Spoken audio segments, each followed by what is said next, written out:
പ്രിയപ്പെട്ട കൂട്ടുകാരെ, നബി സല്ലല്ലാഹു അലൈഹി വസല്ലമ തങ്ങൾക്കെല്ലാമായിരുന്ന അവിടുത്തെ ഭാര്യയായ ഖദീജ റളിയല്ലാഹു അൻഹയുടെ വഫാത്തിന് ശേഷം നബി സല്ലല്ലാഹു അലൈഹി വസല്ലമ തങ്ങൾ വിവാഹം ചെയ്ത മഹദിയാണ് സൗദ ബിൻത് സംആ റളിയല്ലാഹു അൻഹ. മഹദിയായ ഖദീജ ബീവി റളിയല്ലാഹു അൻഹ വഫാത്തായി 3 വർഷങ്ങൾ കഴിഞ്ഞതിന് ശേഷമാണ് മഹദിയായ ഖൗല ബിൻത് ഹക്കീം എന്നവർ നബി സല്ലല്ലാഹു അലൈഹി വസല്ലമ തങ്ങളോട് സൗദ റളിയല്ലാഹു അൻഹയുടെ വിവാഹാലോചന നടത്തുന്നത്. നബി സല്ലല്ലാഹു അലൈഹി വസല്ലമ തങ്ങൾക്കും തോന്നി ഇപ്പോൾ ഒരു വിവാഹം ആവശ്യമാണ്. കാരണം നബി സല്ലല്ലാഹു അലൈഹി വസല്ലമ തങ്ങളുടെ പെൺമക്കൾ വീട്ടിലൊറ്റക്കാണ്. അവർക്ക് കൂട്ടിനായി ഒരു ഉമ്മയെ വേണം.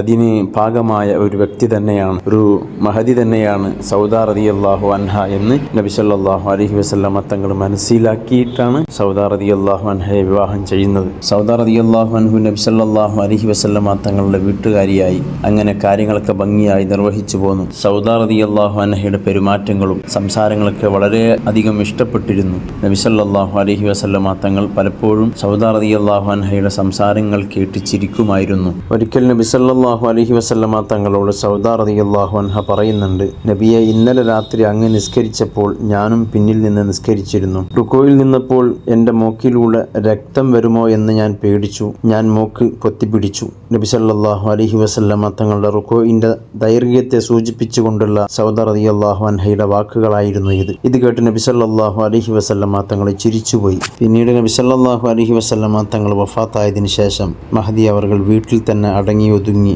ജീവിച്ചു. ഹജ്ജിന് പോലും പിന്നീട് വീട്ടിൽ നിന്ന് പോയില്ല.